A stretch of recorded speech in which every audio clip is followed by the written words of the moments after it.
تو یاد رکھیں کہ یہ روزی روٹی کا تعلق تو اسی کی ذات سے ہے جس کا کام ہے۔ اور یاد رکھیں کہ اگر جس طرح سے اگر آپ کسی کے ہاں ملازمت کرتے ہیں اور کسی کی اس کی میٹھی چیز کو بانٹ رہے ہوں تو وہ بندہ اکثر آپ کی چیز نکال کے سائڈ پہ رکھ دیتا ہے۔ اگر آپ اس کے کسی کام کے اندر لگے ہوئے ہوں تو آپ کی چیز کو اٹھا کے سائڈ پہ رکھ دیتے ہیں، بھئی آپ آؤ گے تو کھاؤ گے۔ اسی لیے اللہ رب العزت کی ذات نے اس کو کام کے اندر لگے ہوئے ہیں تو یہ روزی روٹی ان کے لیے پہلے سے الگ رکھ لیتے ہیں، بھئی یہ تو اس بندے کی ہے کیونکہ یہ میرے کام کے اندر لگا ہوا، پھر اس کے لیے اسپیشل نکالی جاتی ہے۔ جس طرح سے ہم ہمارے ہاں جو ہمارے کسی کام کے اندر لگے ہوئے ہو تو ہم اس کے لیے اسپیشل نکال لیتے ہیں اوپر سے، جیسے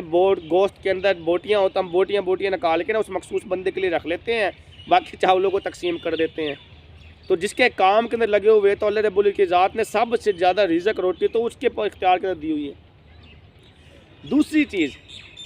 جو ہمیں اس کام کی سمجھ نہیں ہے تو وہ یہ ہے کہ ہم کہتے ہیں جی حافظ اور عالموں کا مستقبل نہیں ہے، وہ اللہ کا خوف کریں۔ ہم مستقبل کون سے مستقبل کی باتیں کر رہے ہیں؟ مرنے کے بعد کا مستقبل، کہ جب نامہ اعمال کے بارے میں پوچھا جائے گا اور قرآن و حدیث سے سوال ہوں گے، پھر کوئی نہیں سوال ہوگا کہ تم نے جو ہے نا کتنا پیسہ کمایا تھا۔ تو جب ہمیں یہ لگتا ہے کہ دنیا کا پیسہ کمانے سے تو ہمارے معاملات حل ہو جاتے ہیں اور حافظ عالم کا مستقبل نہیں ہے، بڑی مشکل سے گھر کا گزارا کرتے ہیں اور گھر کو بھی نہیں چلا پاتے، اس لیے گھر کو اچھا چلانے کے لیے تو پھر بندے کو چاہیے وہ نوکری کرے، بندے کو چاہیے وہ کاروبار کرے، ان کا تو نصیب ہی کم ہے۔ وہ اللہ کا خوف کریں، سب سے بڑا نصیب تو حافظ اور عالم کا ہے۔ میں اچھے طریقے سے گواہی دے سکتا ہوں اس چیز کی کہ جتنا حافظ اور عالم کے نصیب میں رزق ہوتا ہے اتنا عام بندے کے نصیب میں ہوتا ہی نہیں۔ سب سے زیادہ حافظ اور عالم کا دسترخوان لگتا ہے، سب سے زیادہ محبت اس دسترخوان میں ہوتی ہے جس میں برکتیں ہیں جو مسجد میں لگایا جاتا ہے۔ تو سب سے زیادہ تو ان لوگوں کو کھانا نصیب ہوتا ہے۔ ہمارے ہاں تو دنیاوی پیسہ کمانے کے بعد کسی کو شوگر، کسی کو معدے کا مسئلہ، کسی کو دل کا مسئلہ، کوئی چکنائی نہیں کھا سکتا، کوئی چائے نہیں پی سکتا، کوئی گوشت نہیں کھا سکتا، کوئی چاول نہیں کھا سکتا، کسی کا یورک ایسڈ زیادہ ہے، کسی کا شوگر لیول زیادہ ہے، کسی کا کوئی مسئلہ ہے۔ تو یہ ساری کی ساری بیماریاں یہ ان امیر لوگوں کو کیوں لگتی ہیں؟ پھر ہم کہتے ہیں جی ان کا نصیب زیادہ ہے، اربوں روپے کما لیے انہوں نے تو۔ اللہ کا خوف کریں، ان کا نصیب کہاں سے زیادہ ہے؟ جب وہ مر جائیں گے تو انہوں نے تو بڑی مشکل سے ایک روٹی کھائی ہوگی، ان کو تو بیماریاں لگی ہوئی ہیں۔ جب وہ چلے گئے تو ان کا نصیب کہاں سے؟ وہ تو اگلی اولاد میں منتقل ہو گیا، اور چونکہ جو چیز اگلی نسلوں میں منتقل ہو گیا تو اس کا کہاں سے رہا؟ جبکہ اس کے برعکس جو ان چیزوں پہ یقین ہی نہیں رکھتے، جو اللہ رب العزت کی ذات کے اوپر یقین رکھتے ہیں تو وہ تو سب سے زیادہ کھاتے ہیں۔ میں نے ماشاءاللہ یہ چیز دیکھی ہے کہ حافظ اور عالم کو اچھا کھانا نصیب ہوتا ہے اور ہم سمجھے ہوتے ہیں ان کا مستقبل نہیں ہے۔ یہ جو انسانی سوچ ہے نا، یہ شیطانی جو طاقتیں ہیں وہ انسان کو بہکاوے کی طرف لے کے جاتی ہیں، تنگ کرتے ہٹاتی ہیں اس راستے سے اور کہتے چلو بھائی اپنا کام کر۔ بڑے بڑے ایتھیسٹ پیدا ہوئے پڑے ہیں آج کے دور کے اندر جو کہتے ہیں نہیں بھائی یہ کام ہی نہیں ہے، اور بڑے بڑے ایسے لوگ ہیں جو قبر کے عذاب تک پہ یقین نہیں رکھتے، اور بہت سارے ایسے لوگ ہیں جو اس مرنے کے بعد کے اوپر نا اعمال کے پیش ہونے کے اوپر یقین نہیں رکھتے۔ استغفر اللہ کی ذات سے معافی مانگنی چاہیے۔ تو بات یہ ہے کہ ہمیں اس کام کی قدر نہیں ہے۔ تیسری چیز جو میں نے نوٹ کی وہ یہ ہے کہ ہمیں اس کام کی قدر ہوتی ہے جس کے لیے ہماری مال و دولت قربانی لگتی ہے، جان کی قربانی لگتی ہے۔ صحابہ کرام نے قربانیاں دی تھیں، پیغمبروں کی قربانیاں لگی تھیں، اسی لیے ان کے ہاں اس کام کی سمجھ بوجھ آ گئی تھی۔ ہمیں تو ہمارے باپ دادے نے کلمہ پڑھا، ہمیں بتا دیا ہم مسلمان ہیں، ہمیں بتا دیا نبی آئے تھے آخری تھے، ہمیں بتا دیا جی کہ اس طریقہ کار پہ چلنے ہیں، ٹھیک ہو گیا، ہمیں تو پکی پکائی مل گئی۔ ہمیں اس چیز کی ویلیو کہاں سے ہو سکتی ہے؟ ایک بندہ جو سارا دن مزدوری کر کے شام کو روٹی کھائے گا اور ایک بندہ جو صرف مفت کی کھائے گا، تو دونوں میں زمین آسمان کا فرق تو ہو نہیں گیا؟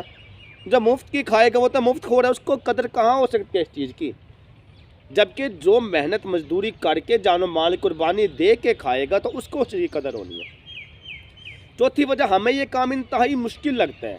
ہمیں لگتا ہے یار یہ تو کتنا شرمیلا پن ہے، ہم سے نہیں یہ کام ہوتا، بس مسجدوں میں رہتے ہیں، دوسروں کے سامنے بات کرنی ہوتی ہے، اور ہم کیسے بات کریں گے کہ اللہ سے ہوتا ہے، اور یہ تو کام انتہائی مشکل چیز ہے۔ اور اللہ کا خوف کرے تمہیں یونیورسٹی کی تعلیم کے لیے 4 جماعتیں پڑھانے کے لیے بھیج دیا جائے، وہاں پہ جو ہے نا ایک پروفیسر تمہاری ایسی تجلیل اور تحقیر کر کے رکھ دے، تمہیں وہاں پہ برا نہیں لگتا؟ جبکہ جو اللہ رب العزت کی ذات کے ہاتھ جو پیغام دے رہے ہوتے دائی بن کے دوسرے کو، اور کہہ رہے ہوتے کہ اللہ سے ہوتا ہے، کبھی کسی جماعت والے نے اس کی بھی بےزتی کی، سوال ہی نہیں پیدا ہوتا۔ وہاں پہ پروفیسر بےزتی کرتے وہ محسوس نہیں ہوتا، یہاں پہ ہمیں شرم محسوس ہو رہی ہوتی ہے، لیکن انتہائی افسوس اور دکھ کی بات ہے۔ تو بھائی ہمیشہ یاد رکھیں، ہمیں اس چیز کے اوپر، یہ تو تھے ہمارے مسائل کہ ہمیں کیوں نہیں سمجھ آتی یہ باتیں،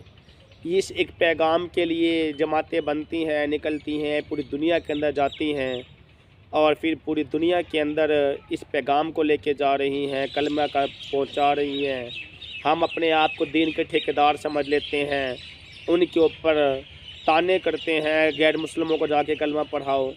اللہ کا نام لو۔ ہزاروں لوگ ہمارے اندر سے جنہیں دعائے قنوت نہیں آتی، ہزاروں لوگ ہمارے اندر سے ایسے ہیں کہ جنہیں صحیح طریقے سے کلمہ بھی پڑھنا نہیں آتا ہوگا۔ یونیورسٹی والے اسٹوڈنٹ سے جا کے پوچھو، ایم فل اور پی ایچ ڈی کر لیتے ہیں، پوری طریقے سے ان کو 6 کلمے تو آتے نہیں ہیں، ٹھیک ہو گیا، ادھر سے 22 اور 50 کتابیں پڑھ لیتے ہیں۔ تو بات کرنے کا مقصد میرا یہ ہے کہ ہمیں کچھ سیکھنا چاہیے ان لوگوں کے درمیان میں بیٹھ کے، ہمیں کچھ سمجھنا چاہیے، ہمیں یہ چیز سمجھنی چاہیے کہ اللہ کا پیغام ہے، اس سے اوپر پیغام نہیں ہو سکتا۔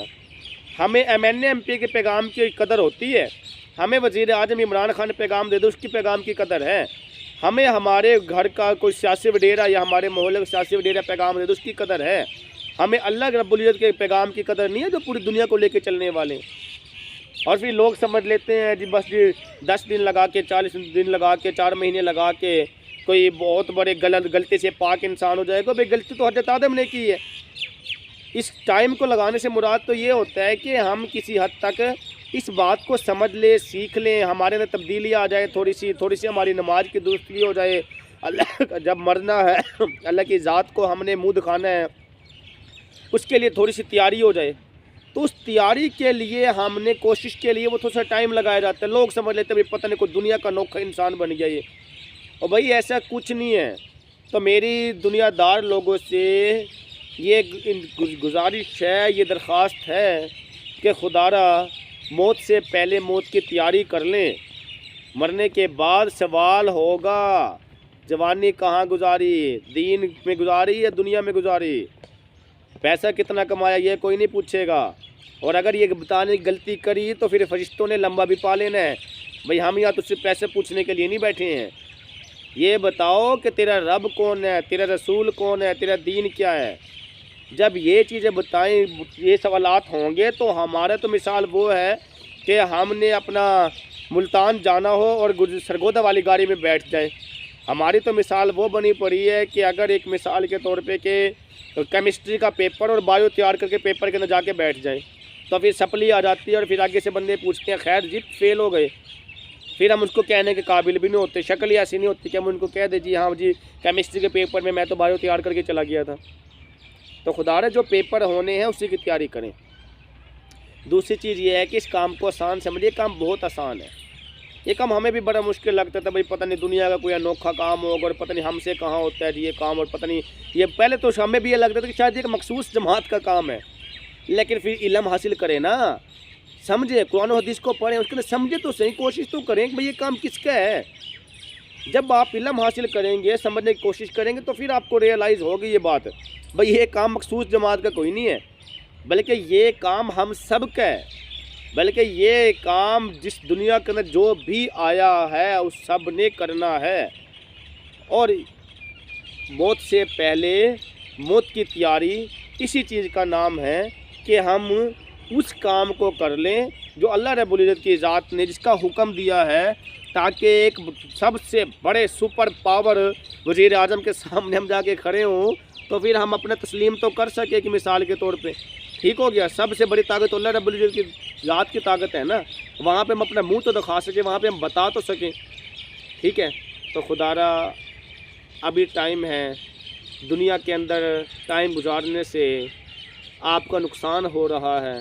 حدیث کا مفہوم ہے سب سے گندی جگہ بازار اور سب سے اچھی جگہ مسجدیں ہیں، ٹھیک ہے۔ گندی جگہ بازار کو اس لیے کہا گیا کہ وہاں شیطانی طاقتیں ہوتی ہیں، انسان گناہ کے کام زیادہ کرتا ہے، کاروباری لین دین میں ہم سے بہت ساری خطائیں اور گناہیں اور جھوٹ اور فریب سے ہم سہارا لے لیتے ہیں۔ مسجدوں کے اندر آ کے کسی حد تک دل پاک کرنے کو دل کرتا ہے، دل پاک صاف ہونے کو دل کرتا ہے، ٹھیک ہے۔ تو